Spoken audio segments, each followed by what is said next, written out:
Good afternoon, Pete. How are you doing? I'm feeling great, man. How are you? You know, the usual. The usual. Just basically completely not looking forward to talking to me. Yeah, you know me so well. Your least favorite part of the week. Yeah. So, hello, ladies and gentlemen, boys and girls, and everyone and everything in between. Welcome to the Stay Positive podcast. I'm Alex, and I'm joined by today's quantum mechanic fanatic, Pete the Greek. Pete, how are you doing? As if I haven't always been that. But no.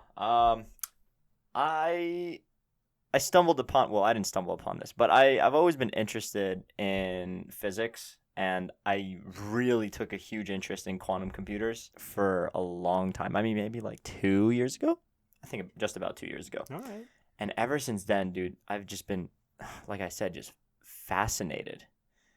I don't know what it is, but I feel like they're so cool. And they could be world changing. What's so special? What's so special about, to an ignorant fool like myself, what's so special about a quantum computer?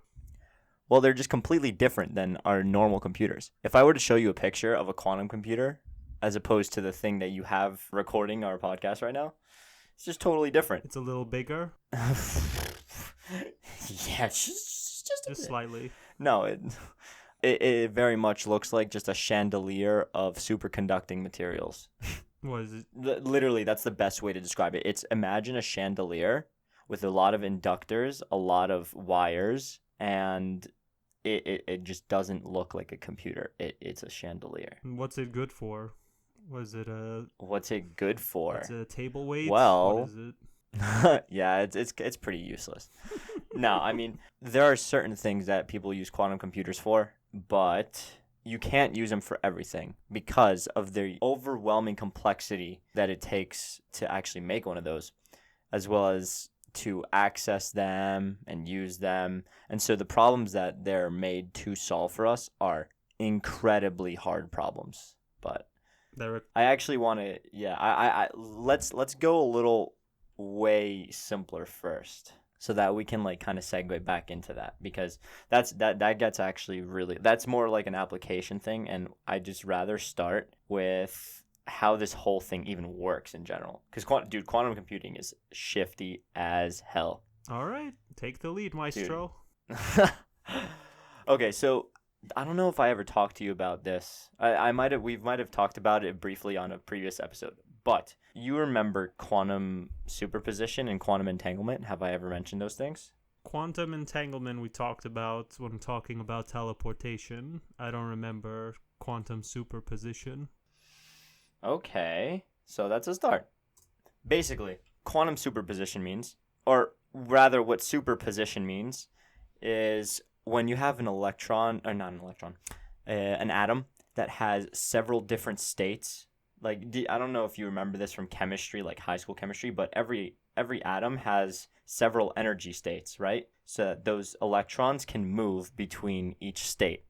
And that, like, one genuine thing I remember from chemistry is that when an electron moves from high energy to low energy state, it releases light. It releases energy. Do you remember any of that stuff? That sounds vaguely familiar. What's the names of these states? Do you know? Okay. Do you remember like the energy states, like the S, P, D, F, or I think those are orbitals. Yeah, I think those are like orbitals. The rings of the elements. Yes, those are orbitals. Yes, so you have like a 1s, you have a 1s state, a 2s, a 3p, 4d. Yeah, okay, 5f, yeah, that's the elements and their proton those are the rings. Energy states, okay, right yeah, there. Yeah.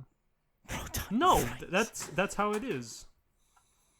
Each element has a specific number of protons, and each amount. Not protons, electrons. Same difference. Protons are in the nucleus. Yeah, but no. No, but like protons define the element. Yeah, but they're present in a nucleus, bro. Okay, whatever. Yeah. Electrons have states, and they create light. Okay, got it. Yes. So what superposition means is that any electron you can take can be basically what it means, and I can explain this better with Heisenberg's uncertainty principle, which I will explain literally right after this. Basically, any quantum state can be existing, like it has an equal chance of existing at the same time. So let's say an electron has an equal chance of being in any possible state At any for yes, at any time, and there's like a certain probability that it is in all those states. So that makes no sense, I know, but it will make more sense once I explain this thing. So Heisenberg's uncertainty principle. Have you ever heard of, or not Heisenberg's? Schrodinger's cat. Schrodinger's cat. That's what I meant. When I said Heisenberg, I meant Schrodinger. Jeez, Please Louise, Pete, don't how kill the me. heck do you mix those two up? Dude, all these theoretical all these physicists from like the early 1900s, they're all the same people, so it's fine. Okay, yeah, Schrodinger's cat is the famous experiment where you put a cat in a box filled with poison, and until you open the box, it's declared both being alive and dead since you don't know. Exactly. Is that a superposition? Like you don't know. That is basically superposition is derived from that thought experiment. Having two things simultaneously, hypothetically existing at the same time. Exactly. Or in the same place at the same time because you don't know where it is. And that's also tied to Heisenberg's uncertainty principle as well.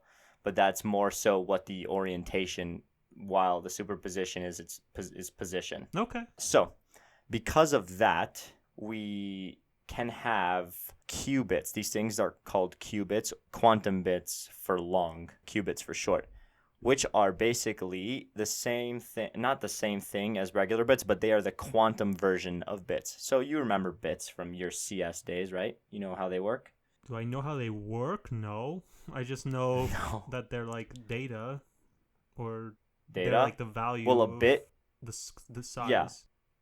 So your traditional computer reads information in ones and zeros. Binary, yeah. Yes, binary. It's a bit can be either a 0 or a 1. So let's say I wanted to type my name out. My computer has some kind of representation of that using zeros and ones. Let's say I wanted to write the number 4. I could represent that in binary with the number 100. Yes, exactly. Okay, Pete. And that's because you can do a bunch of calculations and stuff. So you know binary. Don't mess around, dude. I know what binary is. I learned that. I don't know what a bit is, other than it's like related to data and. Well, a bit is literally each number in a binary sequence. Okay. It's either the 0. It can be a 0 or a 1. Oh, so that's what a bit is. That's literally a bit. That's silly. Whatever.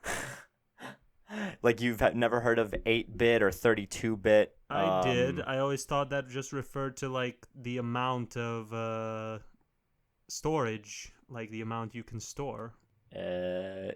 Nope. Like how much you can process at the same time. That's what it is. Yes. Okay, yeah. Yes. Okay, we got it, Pete. We know bits now. We know superpositions. Okay, cool. So what a quantum bit, like I said, is a quantum version of a bit. So typically with our regular computers, we have transistors that have logic gates, like transistors that are made of silicon. That's why Silicon Valley has its name, because that was where Intel and all those other superconductor companies, they made all those transistors to make computer chips. And that's why it's called Silicon Valley? Yeah, I swear to God. You learn something new every day. There you go. Anyways, instead, what we use for processors of quantum computers are these elements that we can take the electron. So, like, for instance, one example would be the outermost electron for the phosphorus element.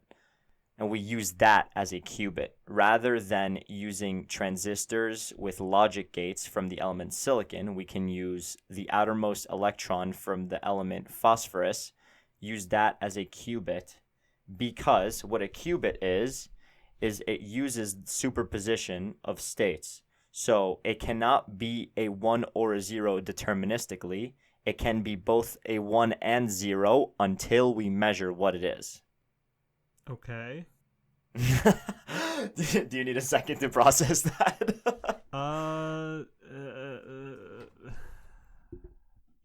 Say that. So say basically that again? what I'm saying Say no, is, shut up. Say it again.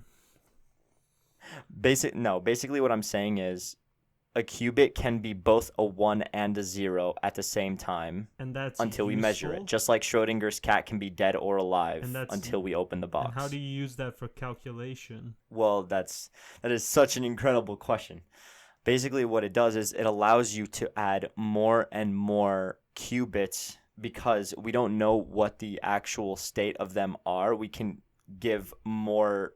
It's basically like adding variables to the equation, and then you have to multiply by a constant in order to get a certain probability of an answer. And in order to increase the probability of the desired answer, there is some signal stuff. But that's getting too far.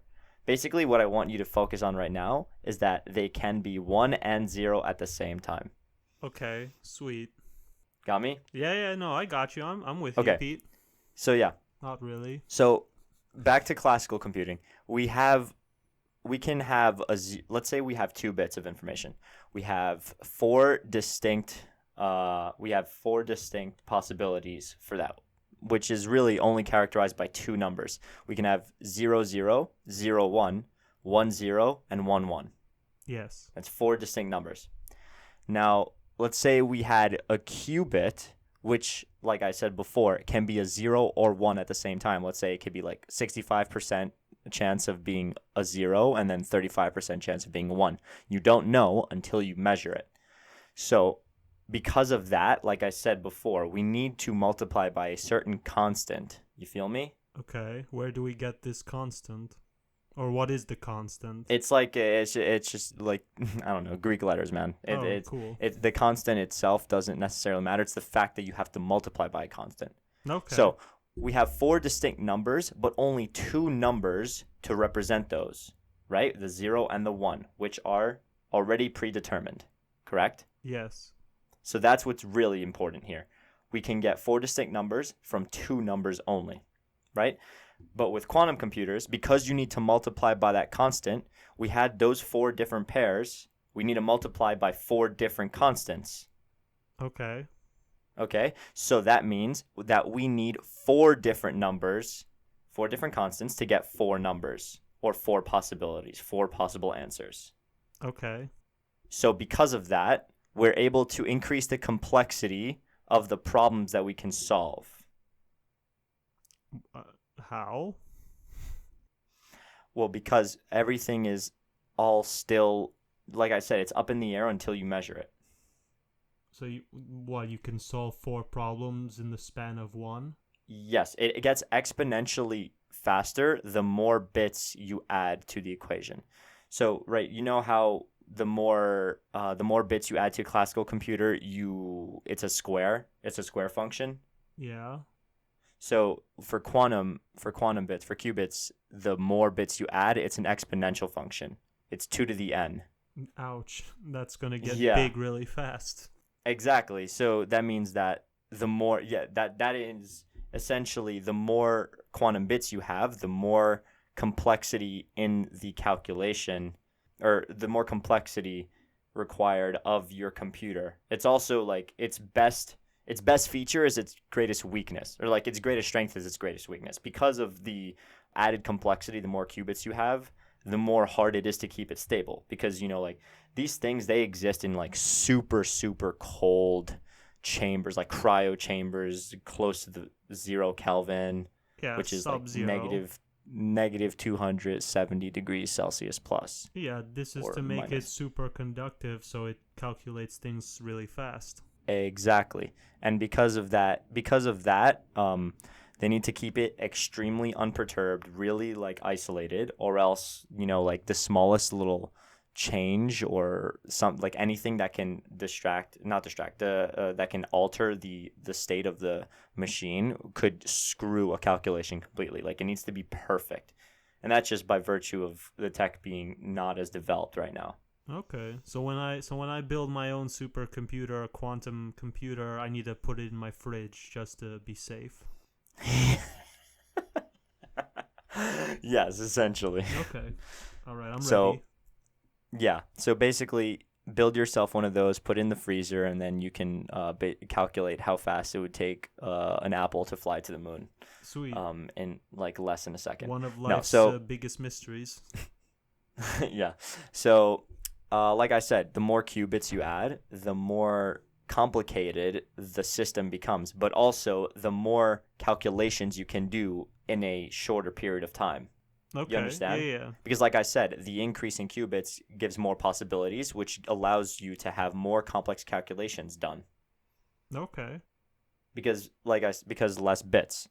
So, with that being said, that takes me to the next thing what I wanted to say, which was, I believe a year ago, Google achieved quantum supremacy, which IBM, its biggest competitor, they were kind of trying to shit on them because it was like, oh, you were totally full of it. You didn't do it. Like, basically what quantum supremacy is the ability to use a quantum computer that can perform a calculation faster than a computer can, a regular computer. Isn't that normal? And by regular computer, I mean like the world's biggest smart supercomputer. Oh, because okay. Why would they compare it to my laptop? Yeah, I was gonna say it's like, is my laptop really have better processing power than the world's most sophisticated quantum computer? Yeah, no, they don't. No, so they don't use know that. they. We need a side-by-side comparison. I mean, yeah, true. So basically what they did was they performed a calculation, a very, very sophisticated calculation, in 200 seconds, a calculation by their quote-unquote Sycamore processor. This was Google in 2019, by the way. 54 qubits. So imagine 54 possible 1 or 0 states, unmeasured, until you need the calculation, and then bam, it's there. You know, like 0 or 1, 54. Imagine basically 2 to the 54. Yeah. And how That's long did it take a huge regular computer to do that same calculation? Well, they didn't, but they ran a simulation, and it would take 10,000 years for the world's biggest, fastest, most powerful supercomputer. So essentially, Google made a machine that could do what the world's most sophisticated computer can do in 10,000 years. Google's quantum computer did in 200 seconds. Yeah, basically, that's less than 4 minutes. That's that's shaved a bit of time, I'd say. It's less than 3.5 minutes, actually. Just a little bit of time, you know? So, like I said, IBM didn't like that because they've been working on that problem a lot too, and they're like, oh, well, Google didn't take into account disk space, and this could have actually been done in a few days, but I would still take it. I would still take 3.5 minutes versus a few days. But like, does IBM have a quantum supremacy computer? Quantum supremacy. They have a few quantum computers actually, and I don't know if they've achieved quantum supremacy with them. I'm gonna find out. But they do have some quantum computers, and as a matter of fact, you can access them online by yourself through the cloud. You know, cloud computing and all that. Yeah. Yeah, so you can actually use their quantum computers through their cloud applications. Couldn't I like hack it then? I don't know how much of a time it would take to hack that computer. One of the biggest things about quantum computers is their ability to utilize encryption because of all the little physics of it. Yeah, all the states. All right. Why is it called quantum? What? Before you go there, do you have anything that you need me to clarify right now? Because I feel like you're just so lost. Why is it called quantum supremacy? I just feel like, like, it's great that they improve quantum computing so much, but like in like 50 years from now, this is gonna be considered obsolete. And what are they gonna call it in 50 years? Quantum super duper supremacy? No. Dude, I keep dropping my headphones. I'm going to freak out right now. Okay. Why is it called quantum supremacy? Yeah. Well, it's pretty much in the name. It's supreme it to is quantum. Yes, exactly.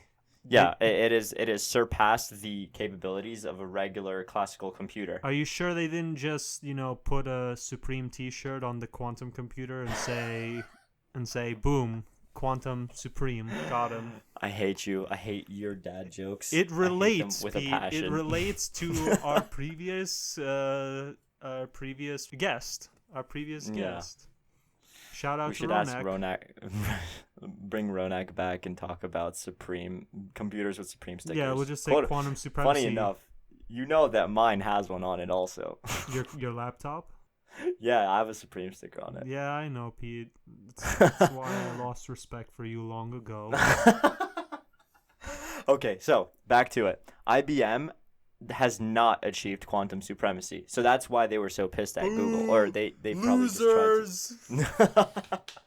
But I will say you can access IBM's quantum computer, like I said, over the cloud. So I don't think that Google allows that. I think Google has been using theirs more for research purposes instead and stuff. So if I want to practice quantum computing, I can practice with their stuff. Essentially. Sweet.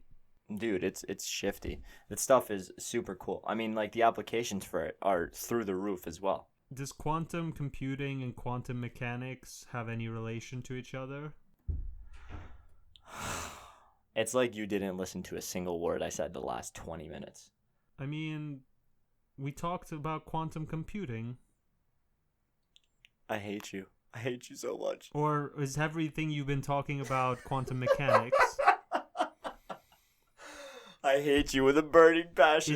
Is everything we were talking about quantum mechanics? Everything that I've just said for the last 20 minutes. Oh, so quantum computing is just taking quantum mechanics and using it to make a computer with it. Yes? No? Maybe so?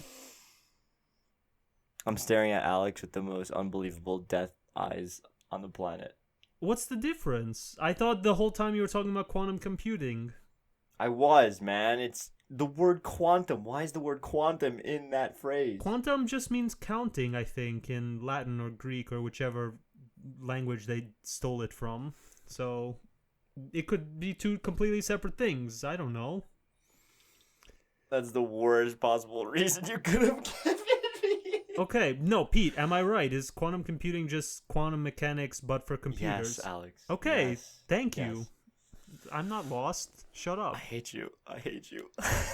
You are lost. It's okay, Pete. It's okay. Oh, man. That was funny. Okay, so anyways. Okay, IBM sucks, and they don't have quantum supremacy because they bought a different hype beast shirt instead. Got it. Yeah, basically. But Google are our overlords because they own every little data point about our lives anyway. So every little search you type into their search engine is basically another thing they have on you. But It's I don't fine. know, man. That's fine. So anyways, what part are you lost on? So I can clarify. I'm Or is it all 100% on jelly? board, Pete. I'm 100% Oh, yeah? with you. Yeah. So you understand every single word I've said up to now. Most of it, yes. Are you sure about that? Because you 100%. had to ask me. You had to ask me if what I was saying was all related to quantum mechanics in any way. Shut up.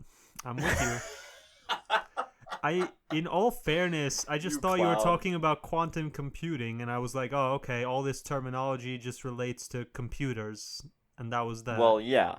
The So- computer is using quantum mechanics and the rules of quantum mechanics. Okay, so quantum computing is just quantum mechanics. I didn't know that. Shut up, Yes. Pete. In a little chip. So there, we're all caught up. We are all on board. Okay. On to the next station, Pete. So now we know Google has achieved supremacy. What do we do now? Well, that's the thing. It was an extremely difficult thing to achieve.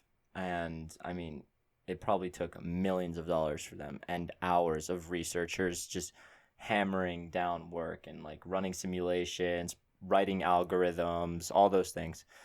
It's really strenuous. It's almost like No, I would say machine learning and artificial intelligence are more developed right now, or at least because they use they use regular computers to achieve those models. But it's so early stage. You know, it's so early stage. This type of technology, it's like literally has just been achieved. It's like, imagine trying to use, I don't know. There's nothing comparable to a computer before an actual computer, other than the human brain. I like the human brain and the ability to perform calculations with your like own mind. But I think when we were able to finally create something that can do calculations faster than like the smartest mathematician, I think that was probably in the 1940s with the Enigma machine. Have you ever watched the movie The Imitation Game? I did not. I did No. not. The Interesting. Imitation So, Game. yeah, great movie. Really, really great movie. Benedict Cumberbatch, he basically he plays Alan Turing, and Alan Turing's really Famous, yeah. famous because of the Machine. Turing Turing test, machine. the Turing machine. Oh yeah, that was the other name for it was the Enigma machine, but the Turing machine was basically to crack I believe the German Enigma, their like encoded secret messaging system. Okay. Yeah. So that whole movie revolves around that, the World War II era. But basically, it was to build that first real computer, and it was a huge thing. It was like a box the size of my room, and my room is like, I don't know. I mean, imagine something like that can legitimately fill your whole kitchen. I mean, I don't know, P. Your room's You pretty know? small. It's not that big. It's the size All right, size thanks, of bro. my laptop, I think. No. All right, so How can I? Like it's like a yeah, small yeah. shed, or Okay, it yeah, would be it's bigger it's than a the small size of a shed. giant. It's a giant cube, bigger than yourself. Got it. Yeah, and it had a lot of moving bits and pieces. But Alan Turing, who is really famous because he had this Turing test, which basically says that the first artificial intelligence won't be achieved, or like we won't be able to really like achieve an artificial intelligence until we can completely not distinguish it from a regular human in speech. So basically what that means is, let's say I have one like game, let's imagine a game show scenario right now where I have myself standing behind a curtain and then three quote unquote people. In reality, it's only two people and one AI computer that has natural language processing and all those things, and it can talk to me. The game here is we've passed the Turing test with our computer, with our AI. If I am unable to distinguish that computer from the two other human contestants. I mean, what if one of the contestants was like Stephen Hawking and the other one was Alexa from Amazon? It would be hard to Well, distinguish the two. you can't really have conversations with Alexa. It's more like you tell Alexa something and she does it. You can't really talk about, I don't know, Friedrich Nietzsche I mean, you could about ask her about with it. a, with And a with does Alexa. Alexa have like a Yeah, and male she'll name? scour the Like, does internet. Alexa have a male name? I don't know, dude. I don't know. That's. Alexa, give her a middle name right now if you I want. didn't say middle name. I said male. Like, does she have a? Oh, Yeah, male like. name? I guess Alex. Are you trying to have me stroke your ego right now? No, I'm wondering like, cause yeah, I mean, this is completely irrelevant, but recently in a video game, Super Smash Brothers, they released a new DLC character, and it has a male and female, and the female's name is Alex, and the male's name is Steve. And I'm wondering, like, does Alexa have like a Steve counterpart? Like, is there like a guy version? Like, can you just turn on male voice and it'll be like, I have no idea. or did they just go with girl because they're like, whatever? I don't know, man. I don't know. Why did they go with Siri?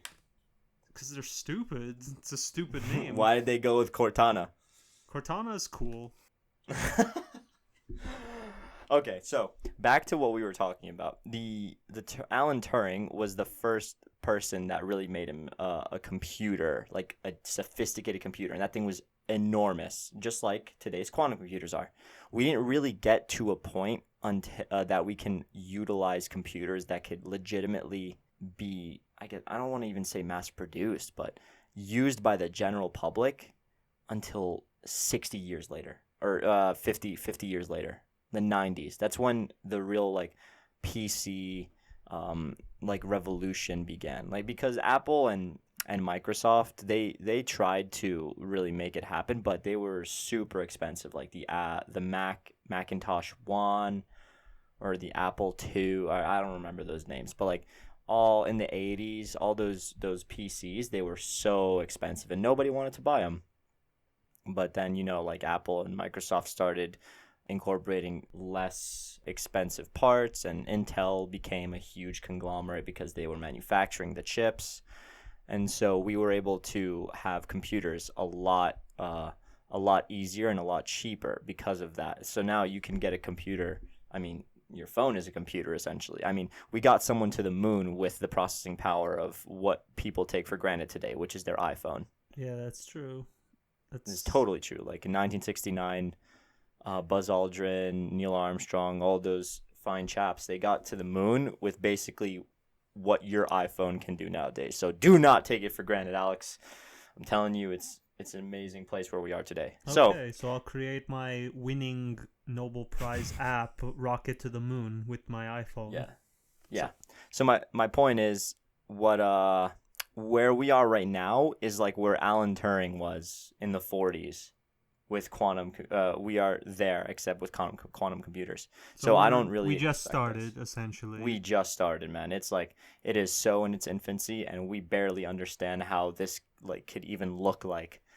It is very much can look totally different than what our computers look like right now. So Turing was in the 30s, 40s. So let's say 1930. And it took us 90 years to reach here. So if we use that logic, assuming progress is linear, which it's not, it's exponential. Yeah. But if it was linear, then quantum mechanics and quantum computing will reach an extremely much higher peak in 90 years. That's 2110. Or about 80 years, just about. All right. We'll say, or I would say more. Using that linear model, I would say closer to like 75 years, because quantum supremacy was achieved almost 2 years ago by Google, and so like we'll say like 75 to 80 years. Yeah. All right. I'll see you in which would basically be 2100. Yeah, I'll see you in the 22nd century. I mean, look, man, if I'm still alive and by then, and I have a quantum computer at my disposal, I would be a pretty happy person, because talking about it right now it's crazy what these things look like. I'm telling you, like, these things are as big as, like, imagine your car's engine. Yeah. They're huge. It's a chandelier. Won't it be like really funny and comical that in like 50 years quantum computers will be like laptops and everyone will buy them because they'll be like really cheap? That's what I'm saying, man. Like, this stuff, like, over time, the technology gets better and it gets cheaper, and people will literally start buying these things. And taking it for granted and wasting it for TikTok videos and yeah, man, to do all those little TikTok dances, everyone's gonna start using quantum computers. Yeah, all of which will now be processed a lot faster because it's a quantum computer, and it's all downhill from there. But until then, we'll enjoy. Listen, Alex, I don't know, man, but don't knock TikTok dances until you try them, bro. No, I'll knock him. I'll push him to the ground and keep him there. Yeah. So I'd really love to see where it progresses. But we're talking about a lot about this quantum stuff and this idea of like having several answers at the same time. This sounds a lot like, relatively speaking, like a human. Like the ability to have multiple thoughts at the same time. Thoughts in air quotes, like multiple answers essentially to whatever questions it's asking. You think we'll reach a time where if you had the choice to put your brain into a quantum supercomputer when you're like 100, would you do it? Totally. Yeah, I was gonna say me too. I would, absolutely, man. Well, let's think of it like this. There is a natural order to things. There are some natural laws of physics that everything follows. So it doesn't surprise me at all. especially because our brains are literally leveraging Computers. electrical impulses. Yeah, our brains are just squishy computers. They process things a lot more complex, but not as fast as silicon because we are gray matter and, I don't know, skin and bones and teeth.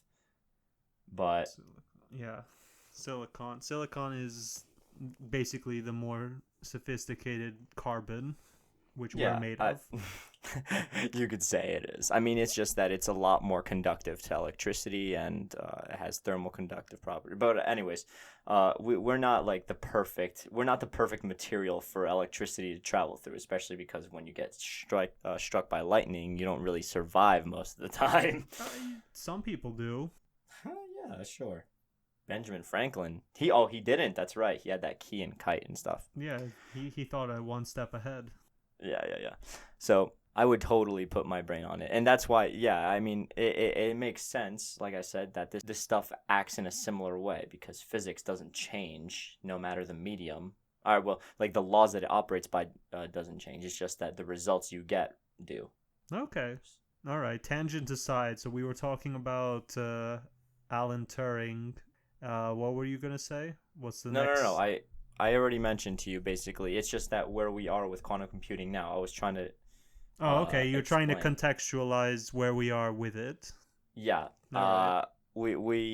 We talked about how linearly it would take 75 to 80 years. Now, let's be more realistic, and we'll say exponential growth in technology. That was horrible. An exponential growth in technology advancement, Probably which is 30 what we've to 50 seen. years. Yeah, I would bet my money that I'll have a quantum computer at my disposal probably by the quote unquote retirement age of 65. So you're going to be 21, so 45 years roughly. Yeah. I would say 45 to 50 instead of 75. That would be pretty interesting. And that's why I also believe we can get to places like the moon or outer solar system faster. Well, we already did that, Pete. Get with the times. Yeah, but I'm talking about people, bro. I'm talking about people, like me and you, common civilians. We're just gonna take a small trip to the moon and back. Yeah, why not? Why not? It's true. Yeah. If they figure out quantum entangling, they'll just create like a quantum tunnel through it, and bada bing, bada boom. No, but look, like I said, the big reason for quantum computers that I mentioned in the beginning is not to do everyday remedial calculations like 1 + 1 or, I don't know, 69 divided by 420. Like they're all just like that's a good they're one. Not. Shut up. There are specific calculations you do, and that would be simulations more so, or like things that have a lot of operations. So, for instance, I would model like an atomic nucleus using a quantum computer, or I would try to model, I guess, like a certain galaxy's patterns in space and its trajectory and what all the celestial objects within that galaxy are doing. Like this is some really complicated stuff that, like you need really powerful computers to do this stuff. So that's what they're for. Because let's honestly, where we are right now with these computers, given the number of qubits, like 54 qubits is not a lot, even though like when you put it in an exponential context, like 2 to the 54 is abnormally huge number. Like you can't possibly understand that number even if you tried. It's got like, I don't even know, maybe like 40 something zeros. Yeah, something really sure. big. You're the mathematician. It's a big number. Now imagine like a regular classical computer has millions of transistors, but yet we were able to surpass something like that with 54 qubits. So 54 qubits beats millions of transistors. Yes, exactly. So Because that's the comparison you can make. So millions of qubits equals Ascension, basically. Ascension. Yeah, we're basically ascending. That'll be the name. That'll be the name. Yeah. And maybe the name of this episode, Quantum Ascension. Yeah, it could be. So First it was quantum computing, then it was quantum supremacy, and once we reach the next level, it's quantum ascension. dude, can you imagine if that actually gets coined? I want all trademarks on that. Or you should just want all trademarks on that. I should take all credit and be like, look, I came up with this. It was my idea. I'm gonna look up why they called it supremacy. Like, if there's any scientific meaning, or they just named it because lol, why not? No, literally, because supreme.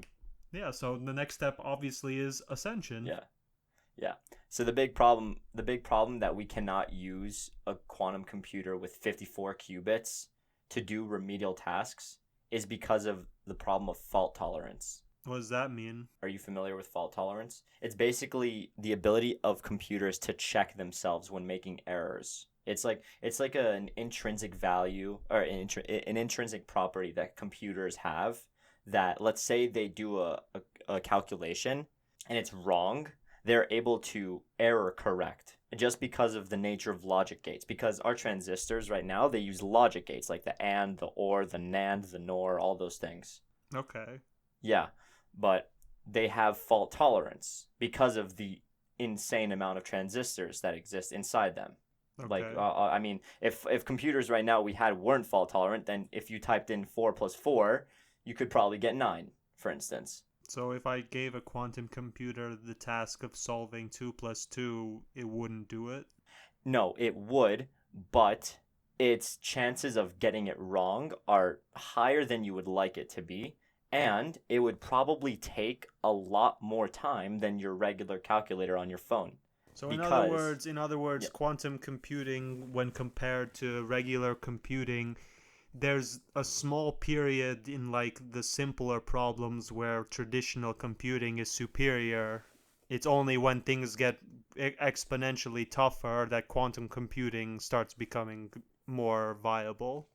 Exactly. And that's solely because of the small amount of qubits that we're able to use right now. Because like I said, we can't go higher or else the thing becomes unstable and basically implodes and turns into a black hole, and then the Earth gets swallowed alive. Well. Feel me? Yeah, we'll get used to it. We'll find a way.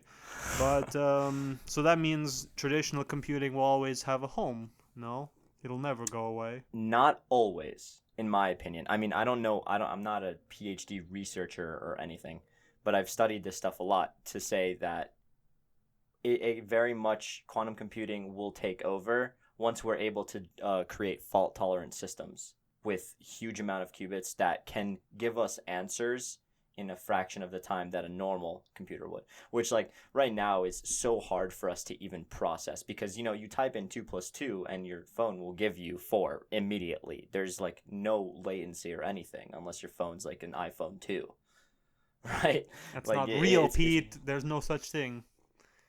Yeah, but you know what I'm saying. Yeah, no, I got it, but Like it's unfathomable to think how this could even be applied. Like, it's very possible that we don't even need to use handheld devices or laptops or anything of that anymore, and then the quantum computer chip can really just be in our brain, and you're able to just know the answer before you even ask it.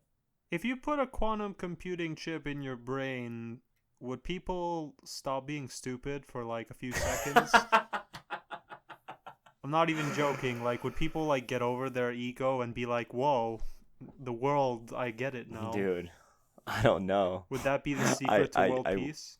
I will always concede I don't know. And you want to know? You want to know what the worst part about that is? Let's assume that would be the solution for world peace. Is if you put a small chip in everyone's brain that gave them a large amount of knowledge. I hate you. There will be people who don't want that chip in their head, and they'll just kill each other, and there'll be another war. The human, what's the word? Nature. The human condition. Is that what it's called? I don't know. What are you referring to? The human condition. Conflict. That we hate each other? Yeah, conflict.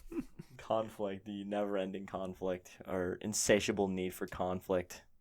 Yep. And amongst other things. But yeah, so that's where like it could be. But right now, all I can tell you are some of its applications. I gave you some examples, like just really hard calculations, right? Yeah. But there are some other applications. So, I mean, I talked about modeling atoms. We can get a little more complicated. We can say modeling certain biological, more stuff in like the biological sciences. So, like proteins and DNA and all that stuff So that we can can be like modeled. cure diseases and stuff. Well, yeah, so that's where I was getting at. Like it's a very big use for health sciences because you can perform these simulations and create these models using these quantum algorithms that are super complicated, and you can hopefully arrive to certain cures for diseases. I mean, I don't know how that would work because I'm not necessarily interested in that stuff specifically, but I actually do want to look into it more because this stuff fascinates me. And I want to be on the forefront of all of these like fake tech bloggers in Silicon Valley that are trying to spew false information to me. Like, Wait. dude, I mean, side story. I was talking about this with my buddies last night, but when Facebook came out with its cryptocurrency Libra, like, it was huge news. It was like, oh my God, a company is creating its next Bitcoin, whatever. And then I haven't heard a single peep about the thing since. Did it fail or what? Probably, like literally, I've not heard a single thing about it. It was like the biggest news since Bitcoin itself that Facebook was launching its own cryptocurrency, and nothing happened. Did you buy it? No, I don't think it's up for sale. Oh, All I'm saying that's why is, nobody cares. This is not even real. Yeah, it's probably still in development or it failed, and I just have no idea what's going on. But yeah, so that's the thing. Like all these people, like they overhype news, and sometimes like that very much could be the case with Google's quantum supremacy as well. And that's probably what IBM is trying to leverage. Like they're just trying to downplay because they're thinking, okay, I mean they did it with one calculation. Can you handle a different calculation with the same complexity in the same amount of time? Did they try a second time? Do you think I know? You think any articles out there say it? So it probably still is a bunch of not lies, but not full truths. Yeah, of course. I mean, it's all way too early to tell. All right. So You know what I'm saying? this is like the next space race. Now it's the quantum race. Which tech? It could be. Which big big tech tech. company will reach quantum supremacy first? Yeah, essentially. I mean, quantum supremacy, like I said, is a vague term to describe something that would literally do a really complicated calculation in a fraction of the time using a quantum computer. But you said, so this calculation, is it right? Like, is it correct, or is it a guess? Like, did it catch an error? Like, did it make a mistake? Well, I would assume it's correct. Because you said if I gave it a simple question, it might mess up. But how do I know it didn't mess up the really hard one? Here's the thing: if you gave it any type of question, it might mess up. Oh, That's how it works. so how do you know it's right? The Google knows what they put in there is right. Well, there isn't any stuff talking about the exact problem that they were doing. My honest opinion is that what they ran was a simulation, and their simulation had like certain end states that they wanted to achieve, and probably that's exactly what they saw through that simulation. So yeah, you say calculation, but in reality, simulations are are very complicated calculations, and that's probably what they did, and they achieved the certain end states that they were expecting. Okay. Yeah, it doesn't say. I mean, the stuff like this is like they always keep it super under wraps because they don't want anyone else to know. Like Apple, for instance, they never ever talk about what they're working on under the hood. Yeah, that's true. I mean, would you? Probably not. No, honestly, I agree. I don't agree. I understand why they don't talk about it. I wouldn't. Even if I discovered it, I wouldn't tell anyone. I'd be like, haha, my computer's faster than Yeah, yours. I've basically invented the greatest computer in the history of humanity. And you don't get it. Haha. Suck it. I'm just kidding, audience. If I save the world, I would share. I wouldn't hog it for myself. Stop being so altruistic, man. You're not helping anybody. I mean, I didn't invent it yet. It's a work in progress. Oh, okay. Yeah. So anyways, other applications are for automation or automotive industry. Like you can use that to kind of optimize the way that the car's fueling happens. And this would be more for electric cars, of course. So actually Volkswagen and Mercedes, or the Daimler group, is that what they're called? Or Daimler AG, whatever. They're actually putting some R&D money into quantum computers so that they can use some of that tech, or like a very watered down version of the tech in their cars. And what is it, just calculating like fuel efficiency and green energy? It's more so just the cell chemistry itself with the car batteries. For So electric cars. it could be either electric cars, or they're hybrids, or even cars that are just regular gas powered cars. But it's just it literally has to do with the way that the car battery itself works. They're trying to, like I said, use a watered down version of it. Okay. But yeah, like Daimler Group has partnered with Google and IBM. So has Volkswagen Group. Like they've created partnerships in order to try to use that stuff. So you can see this stuff in cars. This is a stupid person question, but what is IBM? Oh, what do you mean? Like Google is a search engine, Facebook is social media. What's IBM? They're cloud and AI tools. So they sell cloud. You know what Amazon Web Services is? Yeah, it's the host. Yeah. It's to store large amounts of data for your website. Exactly, because no one wants to pay for server centers. Like a server is basically a computer that a literal stores computer. information. Yeah.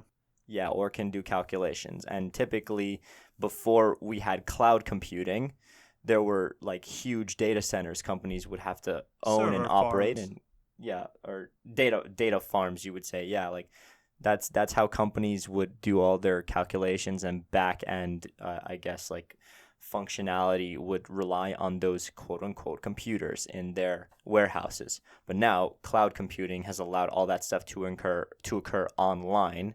And that's exactly what Amazon Web Services does. And they're way ahead of the game. Like, they're destroying the competition. It's actually bad. It's where they make their most money, Amazon. Because Amazon Web Services is part of Amazon. So you can thank Jeff Bezos. Honestly, people are like, why is Jeff Bezos so rich?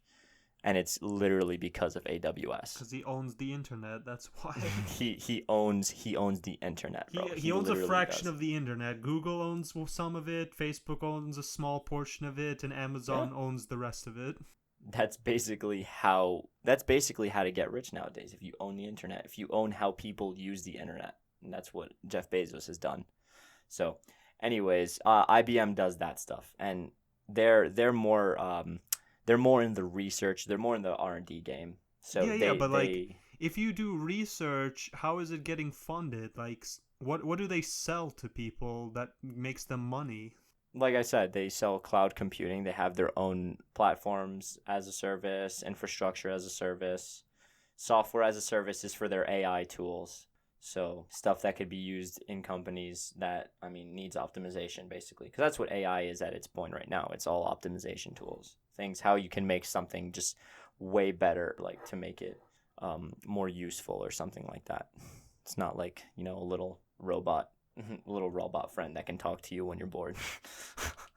Yeah, so they sell their cloud computing, they sell their infrastructure, they sell platform types, and they sell those tools, and you can buy either through subscriptions or you can buy the software itself, like pay as you go type of thing.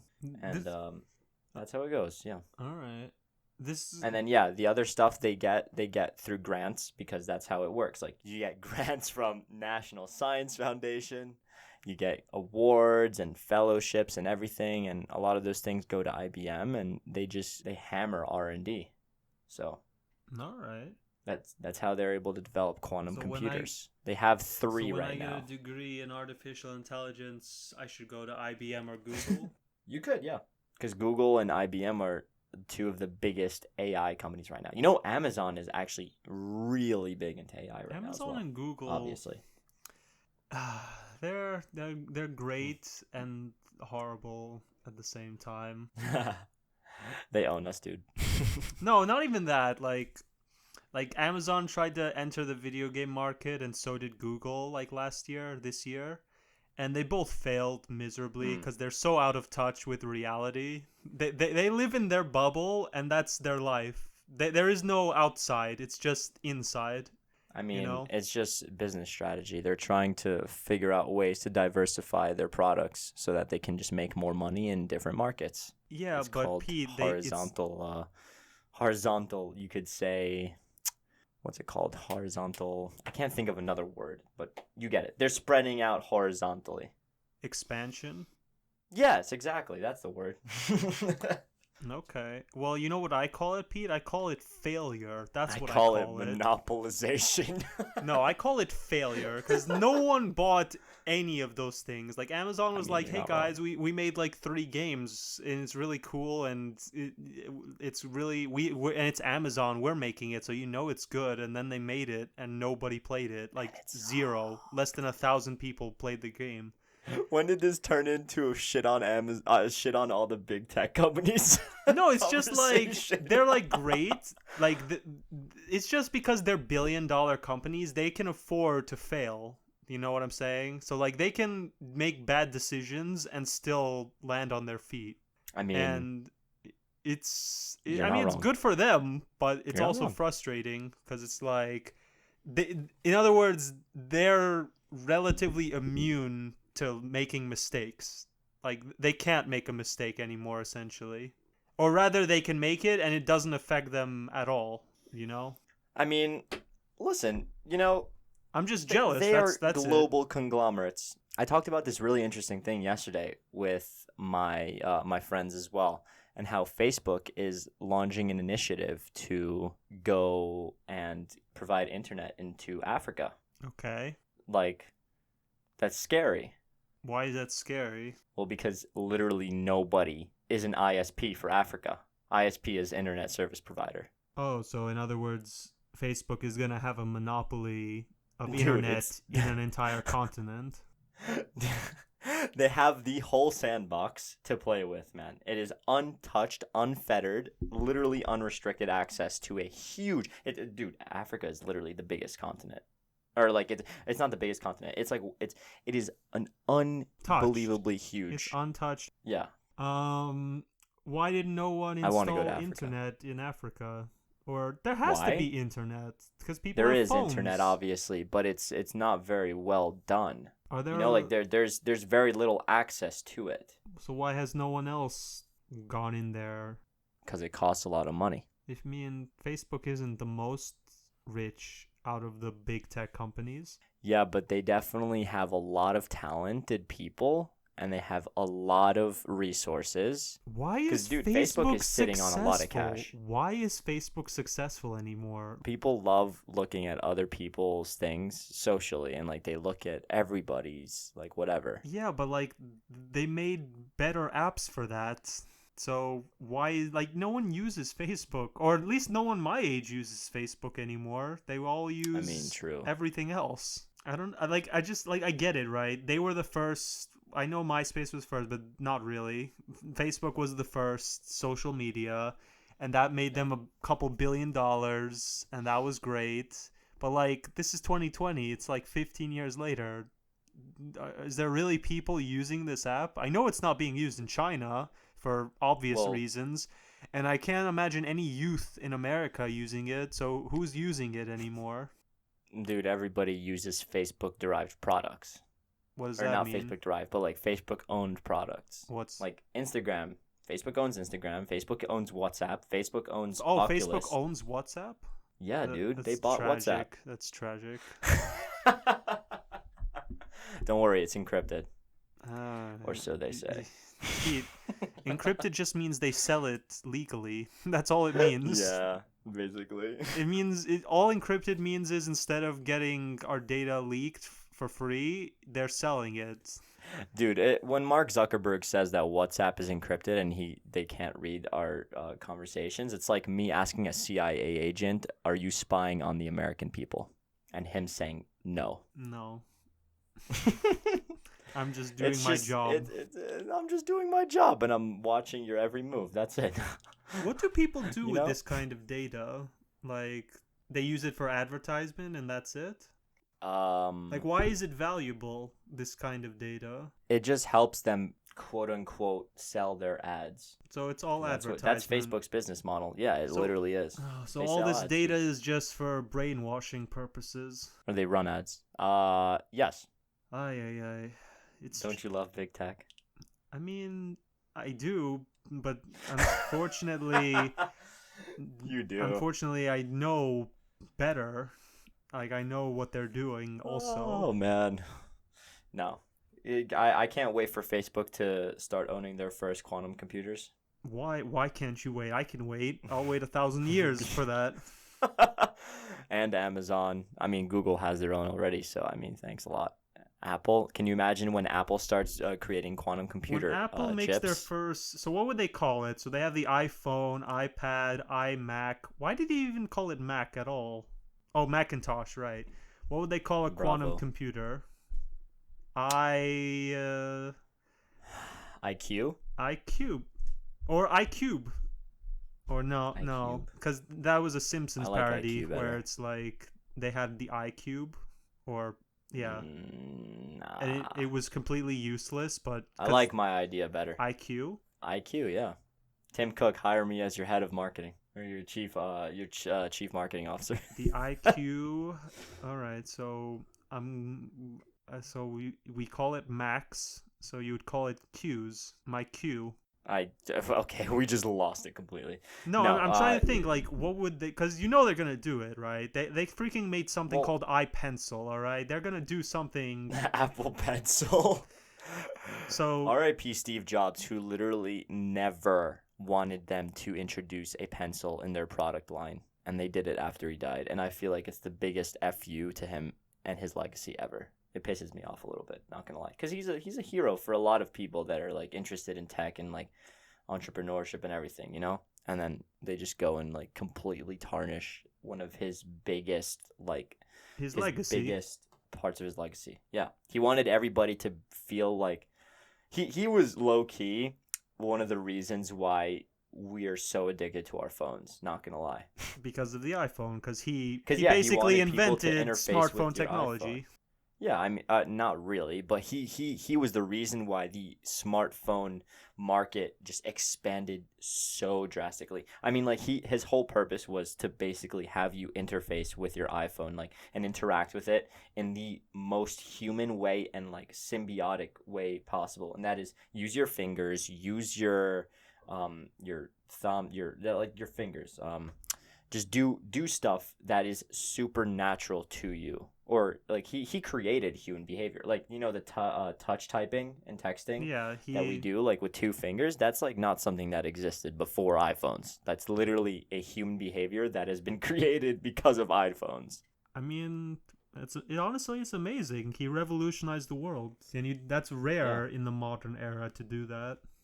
And now we're all zombies to our phones because of it. But hey, tragic. I appreciate my phone because it's allowing to stay positive. It's allowing the Stay Positive podcast to stay alive right now. So I guess so. No.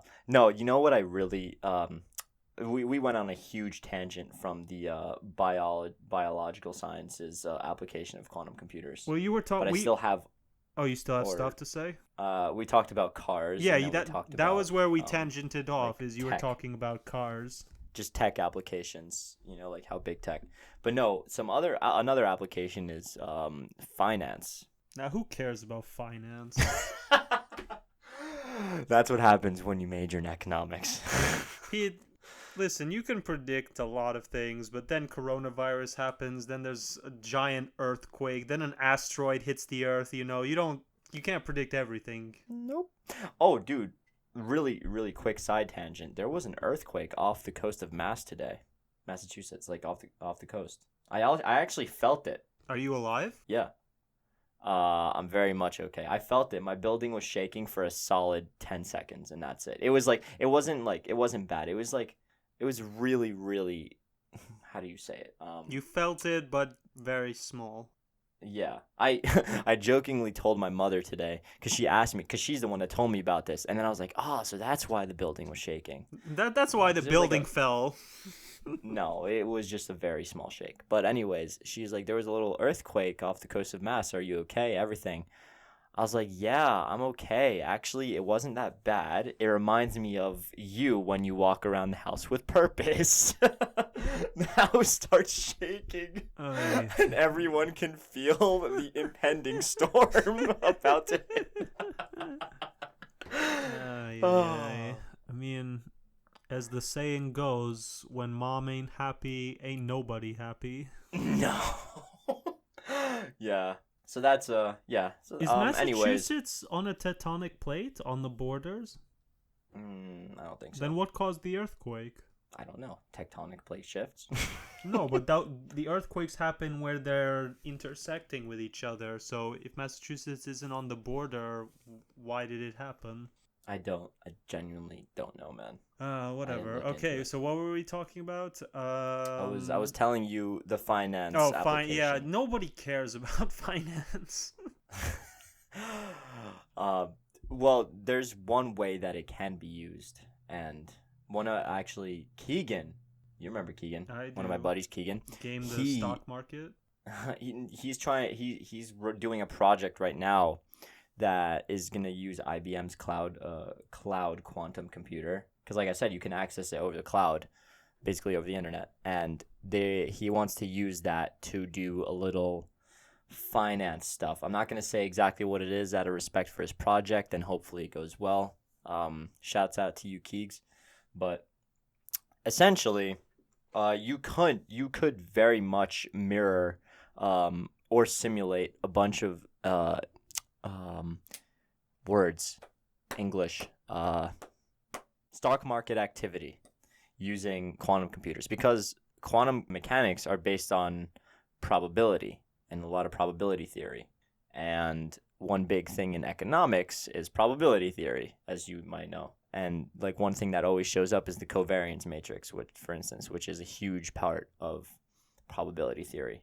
And so we're able to kind of mirror behavior because everything, all the mathematics, it kind of like is coming together. This is one thing that I find really interesting, and this just makes me think that we're getting closer and closer to a kind of unified theory of everything. Obviously, it's not going to happen anytime soon, but the way that we're able to interconnect so many different aspects of so many different things, it means that we've either like royally screwed up all our explanations of how the world works, because you're able to use probability theory in finance, in quantum computing, in literally everything, everything with math.